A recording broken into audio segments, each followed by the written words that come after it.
April 1st, 1945, Easter Sunday. The largest amphibious assault in the Pacific Theater was underway, and somewhere in the chaos of Okinawa's blood-soaked beaches, a single broken radio was about to change the course of an entire battle. But here's what they don't teach you in history class. Here's what the official reports conveniently left out. The truth about what happened that day, about the intelligence failures, about the courage of one man who refused to believe the lies coming from headquarters, is a story so incredible, so impossible, that even the generals didn't want to acknowledge it. Before we dive into this unbelievable true story that will change everything you thought you knew about the Battle of Okinawa, hit that subscribe button right now and turn on notifications, because this channel brings you the untold stories, the buried truths, the moments that history tried to forget, and you absolutely do not want to miss what we're uncovering next.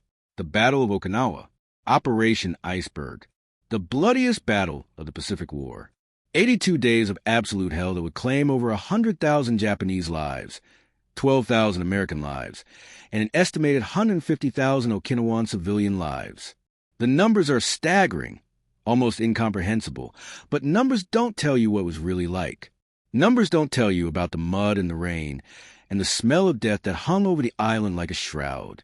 Numbers don't tell you about the kamikaze attacks that came in waves, suicide planes diving into American ships with such frequency that sailors stopped being shocked and just became numb. Numbers don't tell you about the civilians who threw themselves off cliffs rather than be captured, convinced by Japanese propaganda that Americans would torture and murder them. Numbers don't tell you about the mistakes, the miscalculations, the intelligence failures that cost thousands of lives. And numbers definitely don't tell you about Staff Sergeant Michael O'Brien, a radio operator from Boston who ignored direct orders, trusted his gut over official reports, and saved an entire regiment from annihilation. Michael O'Brien wasn't supposed to be a hero. He was supposed to be fixing radios, maintaining communications equipment, and staying as far from the front lines as possible. Born in 1922 in South Boston, Mike grew up in a working-class Irish family, fourth of 6 kids, in a neighborhood where everyone knew everyone, and you settled disputes with your fists, not your words. His father worked on the docks, loading cargo onto ships bound for Europe, and his mother took in laundry to make ends meet. Money was always tight, especially during the Depression, but the O'Briens were proud people, the kind who would go hungry rather than accept charity. Mike was a scrappy kid, always getting into fights at school, always pushing boundaries, always questioning authority. His teachers said he was smart but difficult, that he had a problem with following rules he didn't agree with. That attitude would get him in trouble more than once, but it would also save lives. Mike was 17 when Pearl Harbor happened. He was working at a garage, fixing cars and motorcycles, earning $2 a day and dreaming of saving enough to open his own shop. When the news came through on the radio that Sunday morning, Mike was under a Ford, replacing an oil pan, and he remembers sliding out from under the car, oil-stained and confused, listening to the announcer's frantic voice describing the attack. His first thought wasn't patriotism or revenge. It was simpler than that. It was a realization that everything was about to change, that the world he knew was ending and something new and terrible was beginning. He enlisted the next week, lying about his age because he was still 3 months shy of 18. The recruiter knew he was lying but didn't care. They needed bodies, needed young men willing to fight, and Mike O'Brien was as willing as they came. Basic training was at Fort Dix in New Jersey, and Mike hated every second of it. He hated the drill sergeant screaming in his face, hated the mindless repetition of close order drill, hated being told what to do every second of every day. But he was good at it. That was the infuriating part. He was physically strong from years of manual labor. He was a quick learner, and he had a natural aptitude for anything mechanical or technical. When they tested him for specialization, his scores in electronics and communications were off the charts. The Army decided to make him a radio operator, which meant more training, this time at Fort Monmouth in New Jersey, learning Morse code, learning radio theory, learning how to maintain and repair the SCR 300 backpack radio that would become his constant companion for the next 3 years. Mike excelled at radio school. He loved the technical challenge, loved understanding how radio waves propagated, how vacuum tubes amplified signals, how to troubleshoot a dead radio in the field with nothing but a multimeter and his intuition. But more than that, He loved the idea that radio operators were important, that they were the lifeline between frontline units and headquarters, that battles could be won or lost based on whether communication stayed up or went down. His instructors noticed his talent and his attitude. One of them, a grizzled master sergeant who had fought in World War I, pulled Mike aside one day and gave him advice that would stick with him forever.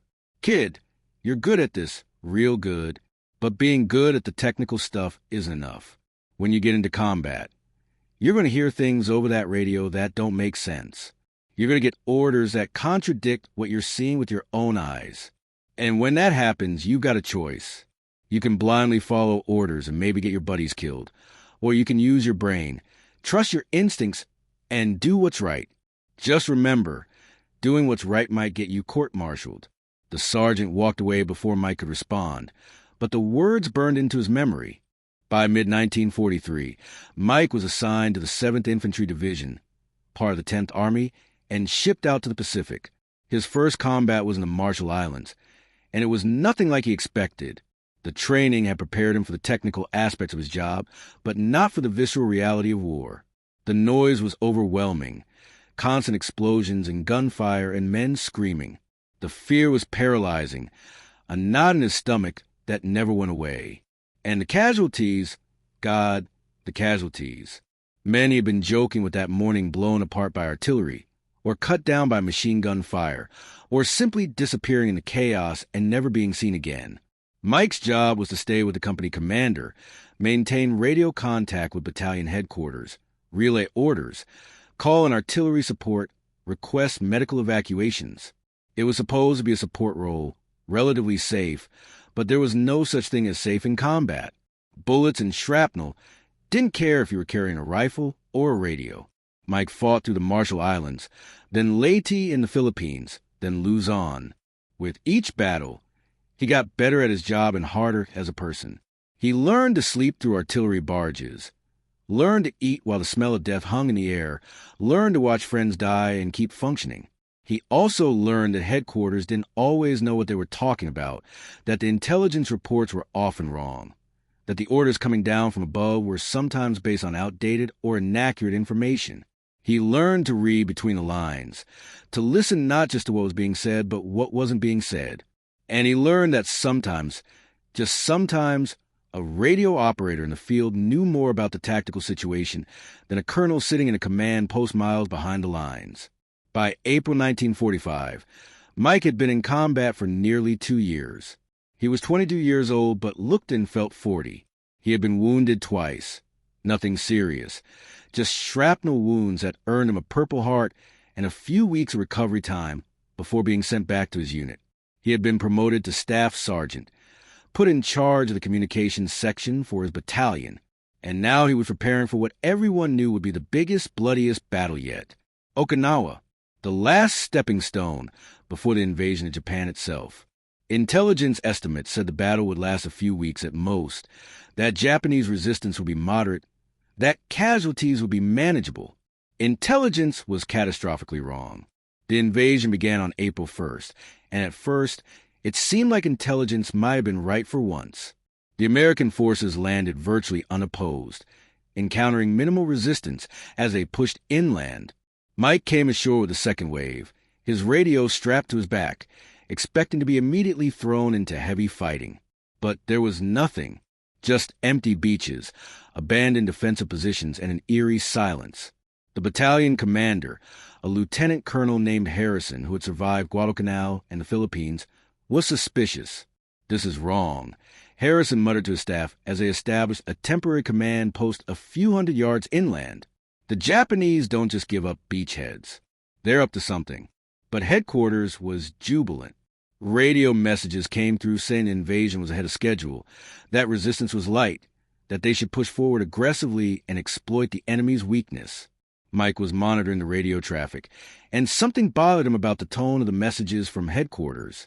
They sounded too confident, too certain, as if they had already decided how the battle was going to go, and were ignoring any information that didn't fit their narrative. He mentioned his concerns to Lieutenant Colonel Harrison, and the colonel nodded grimly. "I know," Harrison said, "but we follow orders. We push forward. Just keep those radios working. O'Brien, We're going to need them. Over the next few days, the 7th Infantry Division advanced across the island, moving faster than anyone had anticipated. They secured the Kadena airfield, cut the island in two, and began pushing south toward the heavily fortified Japanese positions in the Shuri Line. And that's when everything went to hell. The Japanese strategy on Okinawa was brilliant in its simplicity and horrifying in its execution. They had abandoned the beaches and pulled back to the southern part of the island, where they had spent months preparing elaborate defensive positions in the hills, caves, and ridges. They had turned every hill into a fortress, every cave into a bunker, every ridge into a killing ground. And they had waited patiently for the Americans to advance deep into the island, stretching their supply lines, before launching their counterattack. On April 6, the Japanese unleashed the first of their massive kamikaze attacks on the American fleet offshore, while simultaneously beginning a ferocious defense of the Shuri Line on land. American casualties started mounting immediately. What was supposed to be a quick, relatively easy battle turned into a grinding war of attrition, a meat grinder that chewed up men and spat out corpses. Mike's battalion was assigned to attack a ridge that intelligence said was lightly defended. The attack was scheduled for April 12th, and the plan was simple. Advance up the ridge under cover of artillery fire, secure the high ground, and establish defensive positions before the Japanese could counterattack. Simple, clean, by the book. Mike spent the night of April 11 checking and rechecking his radio equipment, making sure everything was working perfectly. He had a bad feeling about this attack, a gnawing sense of dread that he couldn't shake. He tried to tell himself it was just pre-battle jitters, that it felt this way before every major engagement, but this felt different. This felt wrong.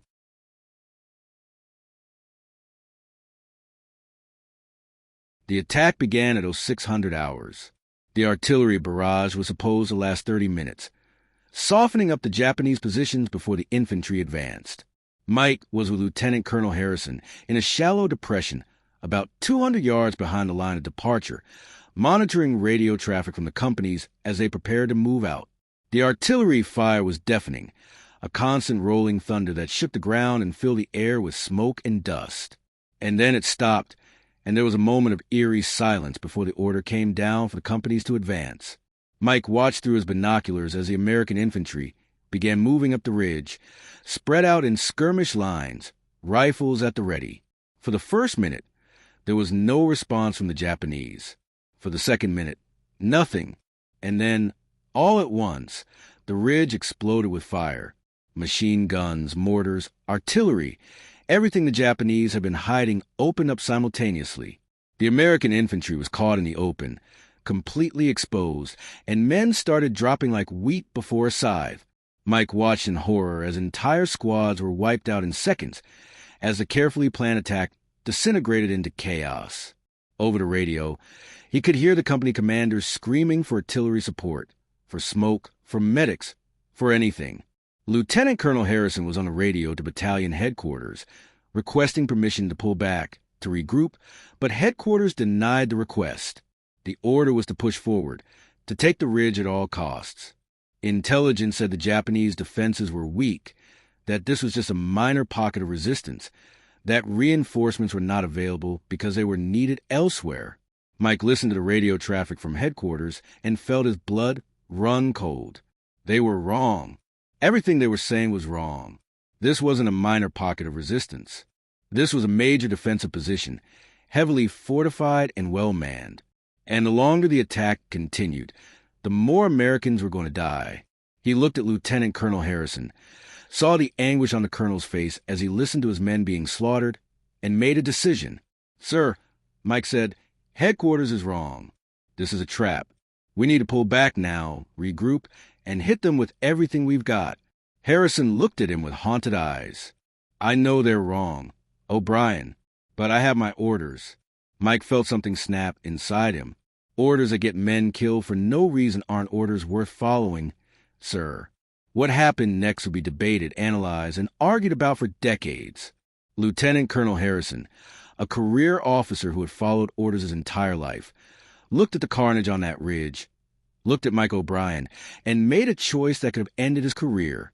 He authorized Mike to send a message to headquarters that was, to put it mildly, created with the truth. Mike got on the radio and reported that the battalion's primary radio had been destroyed by enemy fire, that they were operating on backup equipment with limited range and capability, and that due to communication difficulties, they were breaking contact and falling back to regroup. It was a complete fabrication.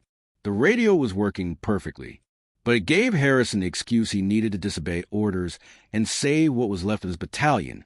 Headquarters was furious. They demanded confirmation, demanded to speak directly to Harrison, demanded proof that the radio was actually damaged. Mike, thinking fast, yanked several wires out of the radio's junction box, actually breaking it, and then got back on the air to report that they had just lost all communication and were going silent. He shut down the radio before headquarters could respond. Harrison looked at him with an expression that was part gratitude, part horror. "Oh, Brian, you just ended both our careers." "Maybe, sir," Mike replied, "but we're going to save lives."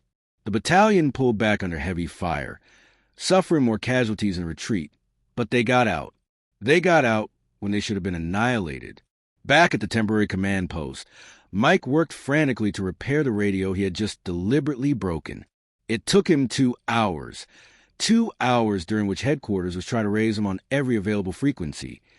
2 hours during which Mike was sweating bullets, wondering if he had just committed career suicide or worse. When he finally got the radio working again, the first transmission he received was an order for Lieutenant Colonel Harrison to report immediately to division headquarters for a debriefing. Harrison told Mike to come with him. "If I'm going down, you're going down with me," the colonel said with a grim smile. They made the trip to division headquarters in a jeep, bouncing along muddy roads, passing columns of wounded being evacuated, passing fresh troops moving up to the front. Neither man said much. They both knew they had crossed a line, had disobeyed orders, had falsified reports. Courts-martial had been convened for less. At division headquarters, they were shown into the office of Major General Arnold, the division commander, a man with a reputation for being brilliant but unforgiving. Arnold looked at them with cold eyes and asked for a full report on what had happened. Harrison gave it to him, straight and unvarnished, accepting full responsibility for the decision to withdraw against orders. He didn't mention Mike's role in fabricating the radio malfunction, tried to take all the blame himself, but Arnold was no fool. He looked at Mike and asked point-blank if the radio had really been damaged or if that had been a convenient excuse. Mike felt his stomach drop. This was it. This was where his military career ended, possibly where his freedom ended. He could lie, could back up Harrison's story, or he could tell the truth and face the consequences. He chose the truth. "Sir, the radio was functioning normally. I deliberately broke it to give Colonel Harrison justification to withdraw. I take full responsibility for my actions." The room went silent. Arnold stared at Mike for what felt like an eternity, his expression unreadable. Then he did something unexpected. He smiled. It wasn't a warm smile, wasn't friendly, but it was something other than anger. "Son," Arnold said, "you got balls. I'll give you that. You deliberately broke communications equipment, falsified a report, and directly disobeyed orders from higher headquarters. Under normal circumstances, I would have you court-martialed so fast your head would spin. But these aren't normal circumstances." Arnold stood up, walked to a map on the wall, and pointed to the ridge where Mike's battalion had attacked. "While you were on your way here, we sent a reconnaissance patrol to that ridge. Want to know what they found? The place is a fortress. Multiple reinforced bunkers, interlocking fields of fire, at least 2 full companies of Japanese infantry dug in and waiting. If your battalion had continued that attack, you would have been wiped out to the last man." Arnold turned back to face them. "Intelligence screwed up. They told us that ridge was lightly defended based on aerial reconnaissance that was a week old. They ignored reports from the field saying otherwise because those reports didn't fit their assessment. You too," Arnold pointed at Harrison and Mike, "ignored intelligence and followed your instincts, and you saved 700 men. That takes courage and judgment. It also sets a dangerous precedent. If every junior officer in NCO starts ignoring orders they don't like, we'll have chaos. So here's what's going to happen. Officially, there was a radio malfunction, just like you reported. No one outside this room needs to know otherwise. Unofficially, I'm putting you both in for commendations. Harrison, you showed initiative and tactical flexibility under fire. O'Brien, you showed courage and quick thinking. But don't ever pull a stunt like that again, understand?" Both men nodded, too stunned to speak. Arnold sat back down at his desk and waved them away. "Now get out of here and get back to your battalion. We've got a battle to win." Mike and Harrison stumbled out of the office, not quite believing what had just happened. They had been prepared for a court-martial, for disgrace, for prison. Instead, they had been praised. On the jeep ride back to the battalion, Harrison looked at Mike and shook his head. "O'Brien, I don't know if you're the luckiest son of a bitch in the Army or the craziest." "Maybe both," Mike replied. The two men laughed, the kind of slightly hysterical laughter that comes from surviving something that should have destroyed you, and drove back to war. But the story doesn't end there. It gets even more incredible. The broken radio incident and Mike's willingness to fabricate reports to save lives became something of a legend in the 7th Infantry Division. Word spread, the way it always does in the military, and Mike O'Brien became known as a guy who broke his radio and lived to tell about it. More importantly, it started a shift in how intelligence reports were treated at the tactical level. Officers became more willing to question assessments that didn't match what they were seeing on the ground. Radio operators became more willing to push back when orders seemed suicidal, and lives were saved because of it. Mike's battalion spent the next 70 days fighting across Okinawa, from the Shuri Line to the final Japanese strongholds in the south. It was the worst combat Mike had ever experienced, worse than the Marshalls, worse than the Philippines, worse than anything he had imagined war could be.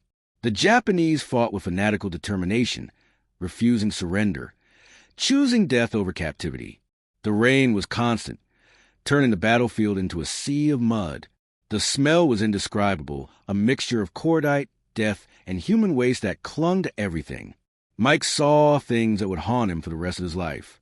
He saw friends blown apart by artillery. He saw civilians, old men and women and children, throw themselves off cliffs rather than be captured. He saw American Marines using flamethrowers to burn Japanese soldiers out of caves, heard the screams of men burning alive. He saw the best and worst of humanity, acts of incredible courage and acts of unspeakable brutality, often within minutes of each other. Through it all, Mike kept the radios working. He became obsessed with it, as if maintaining communications could somehow impose order on the chaos, could create meaning in the meaninglessness. He worked 18, 20 hours a day, repairing equipment damaged by shrapnel, by rain, by the constant pounding of artillery. He trained replacements, young radio operators fresh from the States who didn't know what they were getting into, tried to keep them alive long enough to learn the job. And he kept questioning orders when they didn't make sense, kept pushing back against intelligent assessments that contradicted ground truth, kept doing what that master sergeant back at Fort Monmouth had told him to do. Use your brain, trust your instincts, do what's right. There was one more incident, one more time when Mike's instincts and willingness to bend the rules saved lives. It was late May, and the battalion was attacking a fortified village that intelligence said was occupied by a company-sized Japanese force, maybe 150 men. The attack plan called for a frontal assault supported by tanks and artillery. Standard stuff. But as Mike was monitoring Japanese radio traffic, something he had taught himself to do using a captured Japanese radio in a phrase book, he picked up chatter that suggested the village was actually occupied by a full battalion, 600 or 700 men, with anti-tank guns and prepared positions. He reported this to Lieutenant Colonel Harrison, who immediately reported it to division, who immediately dismissed it. Intelligence said it was a company. Some radio operator picking up fragments of Japanese transmissions and misinterpreting them didn't override proper intelligence analysis. Harrison was ordered to proceed with the attack as planned. But he had learned his lesson from the earlier incident. He called Mike over and asked him point-blank how confident he was in his assessment.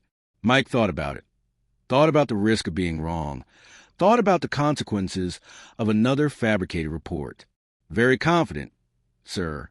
I'm hearing multiple Japanese radio operators coordinating movements of at least 5 different companies. This is a battalion-sized force, or I'll eat my stripes. Harrison nodded. Okay, O'Brien. One more time. Break the radio. Mike hesitated. Sir, if we do this again, they're going to know it's not a coincidence. They're going to figure out what we're doing. Harrison looked at him steadily. Then we better make sure we're right. Break the radio. Mike broke the radio again. Different wires this time to make it look like a different malfunction. Harrison ordered the battalion to halt the attack pending restoration of communications. Division went ballistic, demanded they proceed immediately, but Harrison stood firm. Can't advance without reliable communications, sir. Too dangerous. We're working to restore capability, but it's going to take time. While Mike pretended to repair the radio, Harrison convinced a sympathetic artillery observer to call and fire on the village. Just a few rounds to test Japanese response. The response was immediate and overwhelming. Multiple anti-tank guns opened fire. Machine gun positions that hadn't been identified by intelligence lit up, and Japanese radio traffic exploded with activity. The artillery observer reported back that the village was heavily defended, definitely more than a company, possibly a full battalion or more. Division sent their own observers forward, who confirmed the report. The attack plan was scrapped and replaced with a much more cautious approach involving a massive artillery barrage, airstrikes, and a coordinated assault by 2 battalions instead of 1. When they finally took the village 3 days later, they counted over 600 Japanese dead and captured documents indicating it had been defended by an entire battalion plus supporting units.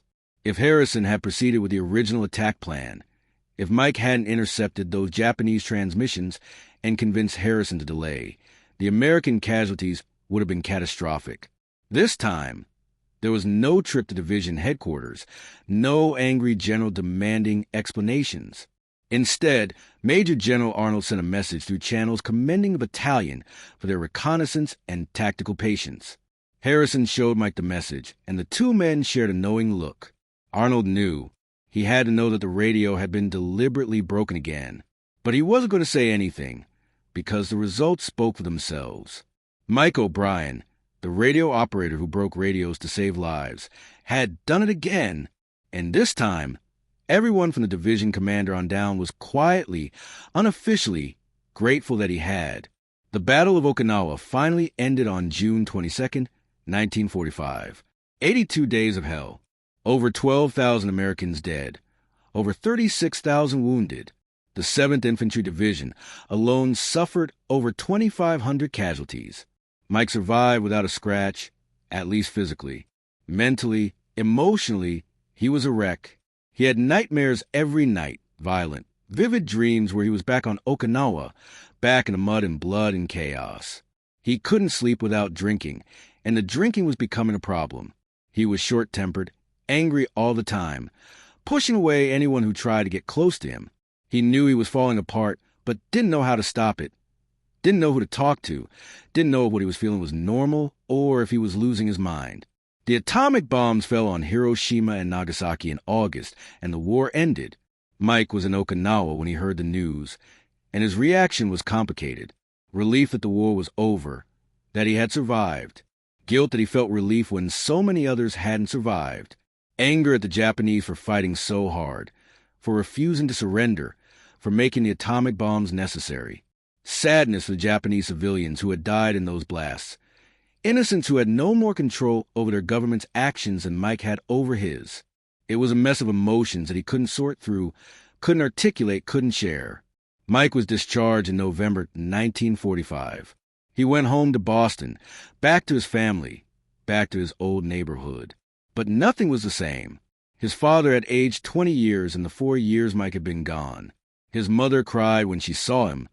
Cried with joy, but also with sorrow because she could see that her son had changed, that something vital had been taken from him.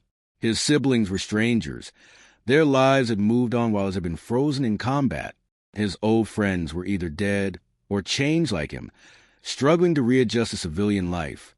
Mike tried to go back to work at the garage, but he couldn't focus, couldn't care about fixing cars when he'd spent 4 years fixing radios that saved lives. Everything seemed trivial, meaningless.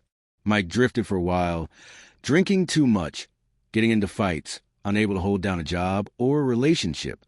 He was diagnosed with what they called battle fatigue back then, what we would call PTSD today. But there was no treatment for it, no therapy, no support groups. Just a diagnosis and a suggestion to try to move on with his life. Mike tried, God knows he tried. He went to work, went through the motions, pretended everything was fine. But inside he was dying, slowly drowning in memories and guilt and a rage that had no outlet. He thought about suicide more than once, even went so far as to write letters to his family explaining why. But he never went through with it. Something always stopped him, some stubborn core survival instinct that kept him alive through Okinawa and wouldn't let him quit now. What saved Mike O'Brien was a chance encounter in 1948. He was at a VFW hall, drinking alone, when another veteran sat down next to him. The man was older, in his 50s, and he had fought in World War I. They started talking, and the man told Mike about his own struggles after that war, about the nightmares and the drinking and the feeling that he would never be normal again. But he also told Mike that it got better, slowly, gradually, if you worked at it. He told Mike about other veterans who were struggling, about informal groups that met to talk and support each other, about the importance of being around people who understood what you had been through. Mike was skeptical but desperate enough to give it a try. He started attending meetings with other World War II veterans, men who had fought in Europe and Pacific, men who were dealing with the same demons he was. They didn't talk about heroism or glory. They talked about fear and loss and guilt. They talked about the friends they had lost, the things they had seen, the things they had done. They talked about the struggle to readjust, to find meaning in a world that seemed shallow and petty after the intensity of combat. And slowly, over months and years, Mike started to heal. He never forgot. The nightmares never completely stopped. But he learned to live with it, learned to function, learned to find moments of joy and peace amidst the darkness. Mike met a woman named Catherine in 1950, a nurse who had served in Europe during the war and understood what he was going through. They bonded over their shared experiences, their shared trauma, and their shared determination to build something good out of the wreckage of their lives. They got married in 1951, had 3 kids, and Mike finally found a sense of purpose again. He went back to school on the GI Bill, got a degree in electrical engineering, and landed a job with a telecommunications company. He was good at it. The same skills that had made him a great radio operator translated perfectly into civilian electronics work, and he rose through the ranks to become a senior engineer. But Mike never forgot Okinawa. He never forgot the broken radio incidents. Never forgot the men whose lives had been saved because he had the courage to question orders and the skill to back up his instincts with action. In the 1960s, when the Army began a comprehensive review of World War II battles to extract lessons learned, Mike was contacted by military historians who wanted to interview him about his experiences. He was reluctant at first, didn't want to relive those memories, didn't want to be held up as some kind of hero when he had just been trying to survive. But Catherine convinced him that his story mattered, that the lessons he had learned could help future soldiers, could maybe save lives in future wars. Mike sat down with the historians and told them everything about the intelligence failures, about the orders that contradicted ground truth, about Lieutenant Colonel Harrison's courage in trusting his instincts over official reports, about the decision to deliberately break radios to buy time and save lives. The historians were stunned. This wasn't the sanitized, heroic narrative they usually heard from veterans. This was messy and complicated and morally ambiguous. Mike had disobeyed orders, falsified reports, deliberately sabotaged equipment. In a different context, those actions could have been treasonous.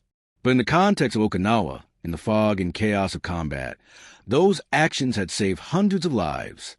The historians asked Mike if he had any regrets, if he would do things differently if he could go back. Mike thought about it for a long time before answering. "I regret that I had to do it." He finally said, "I regret that the system failed so badly that a staff sergeant had to break radios and lie to save his buddies. I regret that intelligence was so wrong, so consistently wrong, and that they were more interested in protecting their assessments than in listening to people on the ground who knew what they were talking about. I regret all of that. But do I regret the actual decisions I made? No. I'd do it again in a heartbeat. Those men deserve to live, deserve to go home to their families, deserve better than being sacrificed because some officer in a command post was reading week-old aerial photographs and calling it intelligence. The Army incorporated Mike's story and others like it into their training programs for intelligence officers and tactical commanders. The lessons were clear. Trust but verify intelligence assessments. Listen to experienced NCOs and junior officers on the ground. Don't be so wedded to your plan that you ignore contradictory evidence. Be willing to adapt, to improvise, to question authority when lives are at stake.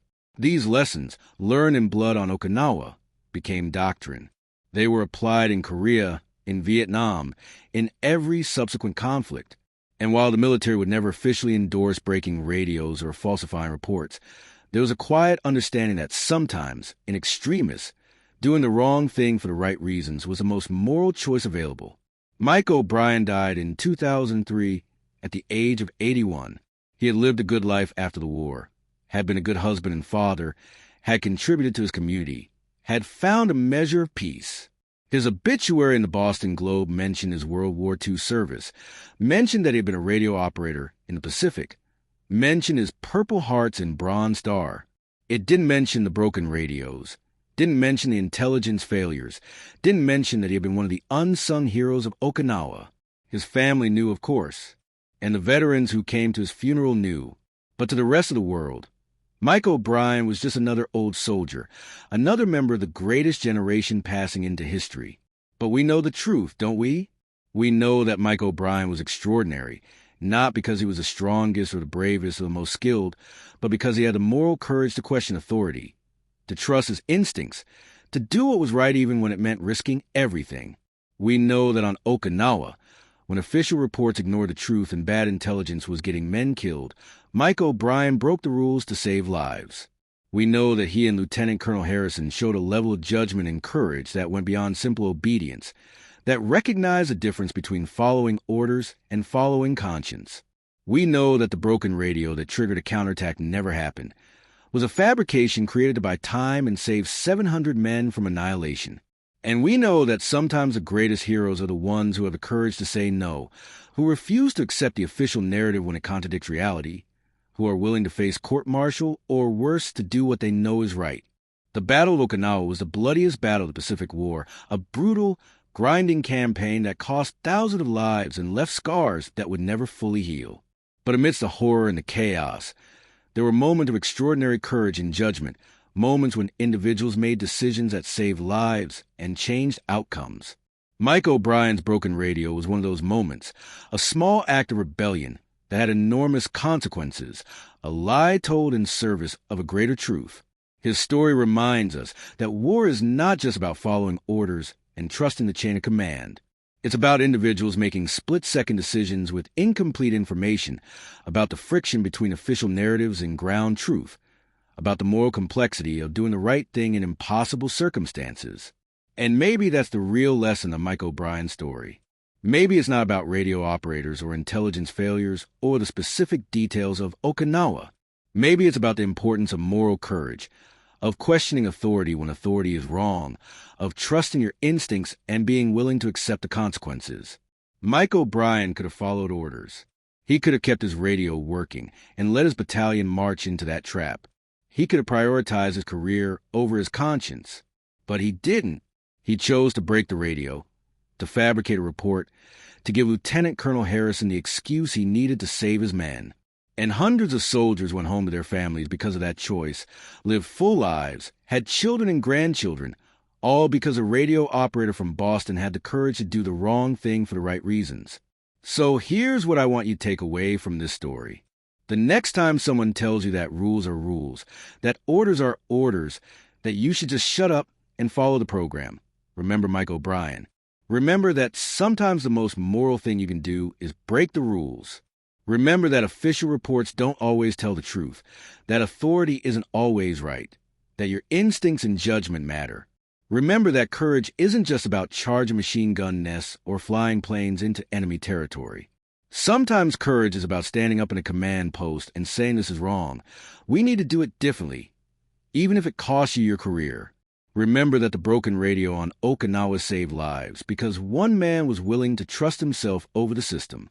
And remember the men who didn't come home from Okinawa, the 12,000 Americans who died there, the 100,000 Japanese soldiers, the 150,000 Okinawan civilians caught in the crossfire. Remember that every one of them was someone's son or daughter, someone's husband or wife, someone's father or mother. Remember that war is not abstract, is not about statistics or strategy or grand narratives. It's about individual human beings making choices in the worst possible circumstances, trying to survive, trying to do their duty, try to hold on to some shred of humanity in the midst of mechanized slaughter. Mike O'Brien never forgot that. He carried the weight of Okinawa for the rest of his life, the memories and the nightmares and the knowledge of what he had seen and done. But he also carried the knowledge that he had made a difference, that his choices had mattered, that hundreds of men had lived because he had the courage to break a radio and ignore orders that would have gotten them killed. If this story touched you, if Mike O'Brien's courage and moral clarity means something to you, do me a favor. Hit that like button. Leave a comment telling me what you think. Share this video with someone who needs to hear it. Someone who's struggling with whether to follow rules or follow their conscience. These stories matter. These moments of individual courage and judgment matter. And as long as we keep telling them, as long as we keep remembering the Mike O'Briens and the Lieutenant Colonel Harrisons and all the others who did the hard thing, the right thing, even when it cost them, then maybe we can learn something, maybe we can be better, maybe we can face our own impossible choices with a fraction of the courage they showed. Thanks for watching, and I'll see you in the next one. Remember to subscribe and turn on notifications, because we're just getting started uncovering the stories they didn't want you to know.